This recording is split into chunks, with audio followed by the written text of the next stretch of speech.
This is SERGEI for the DIY channel. Montreal's very own Bel Orchestre. We're back home to give a mind-blowing concert right here at La Tulipe in support of their latest album, As Seen Through Windows. And earlier today, I had the opportunity to meet with their trumpet player, Kaveh Nabatian.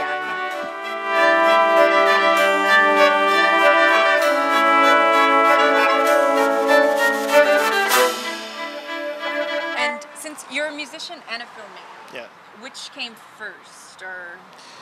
Well, music came first, for sure. I mean, when I was a kid, I loved music, and I learned how to play piano at a youngish age, and then I started playing trumpet when I was like around 11 or 12, and then I stopped in high school because I had a bad teacher, and I kind of like gave it up. Okay. And I got really excited about movies, and then I got the chicken pox when I was 17 really bad, and when you get chicken pox that late in life, it hits you really hard. So I was home from school for a couple weeks, and I just watched movies, just like all these old. I got really excited about EISENSTEIN. I think I'd read that because this was when that Oliver Stone movie about the serial killers, Natural Born Killers, came out, and he talked about EISENSTEIN. I was like, who's this EISENSTEIN? So I got really into Russian experimental film from the 20s and like all this kind of, and then German expressionism, and just got so into the world of these like films that were nothing like anything that I'd experienced, you know, watching movies at home with my parents. And so I got really excited about that and decided to become a filmmaker at that time. Mm-hmm. And then when I was done. And then when I was in film school, I was DJing a lot of the time, and my girlfriend at the time said, well, you love music so much and you play music, why don't you play music for real? And I was like, oh God, she's right. So then when film school was over, I went to music school and started playing music. But the only thing I wanted at the time was to just be able to like go to the Wednesday night jam sessions and be able to jam along, just play a little bit of music de temps en temps, and that would be perfect.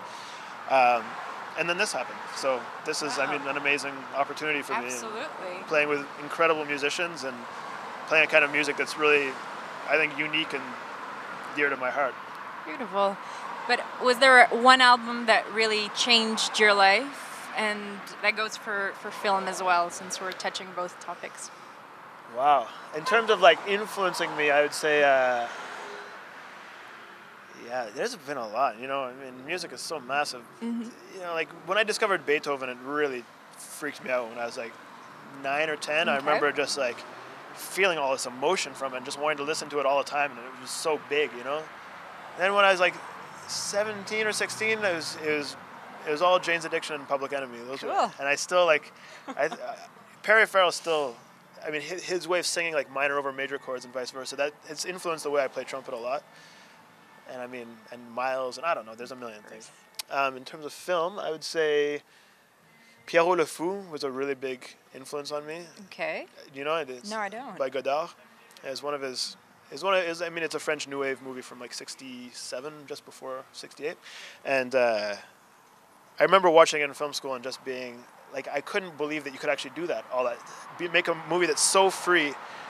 You know, he just breaks every rule that I was learning in film school. Okay. He just breaks them all and makes this beautiful story, this beautiful movie. And it's a movie about love and about falling out of love and about, you know, but at the same time, it's really like Brechtian and like alienating, but it draws you in. And at the same, and it stars Anna Karina, which was Godard's wife at the time. And they were making the film just as they were breaking up. So you can feel that, you can feel that Godard is still so in love with this woman, but that she's, and you know, so it's really, really personal. It's like Belmondo is Godard and Anna Karina. And at the same time, he's breaking all these rules and taking these crazy shots and doing stuff with sound that you're just not supposed to even be able to think of. And it all feels so just like free and not constrained by all these rules that we're always, and I feel like we've gone back to those rules. Like you look at what the films that win at Cannes, they don't break many rules, you know, but there's this time in the 60s like where the French New Wave was just like exploding and people were doing whatever they wanted. And I try as much as possible to keep some of that freedom. And I think like, you know, I think that Wong Kar-wai is really influenced by that, and all that kind of like modern stuff that still influences me a lot. Is like, there's a sense of freedom to this certain kind of filmmaker that really speaks to me, I guess.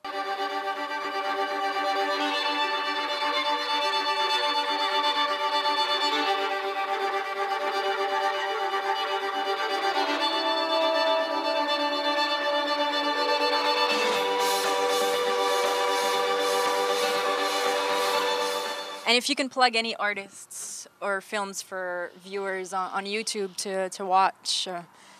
On YouTube to watch? Well, I don't watch movies on YouTube. No, but our viewers on YouTube. Oh, you're okay, yes. No. Okay, Rent. well, I will tell you. So one of my favorite movies these days, Happy Together by Wong Kar-wai.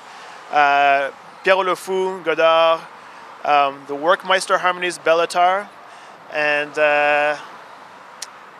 that's all I can think of right now. Those are the most exciting things I've heard recently. And musically, I don't know. I'm listening to a lot of Mingus these days. If you don't know Mingus, check out Black Saint and the Sinner Lady. It's really, really heavy. It's one of my favorites as well. Nice.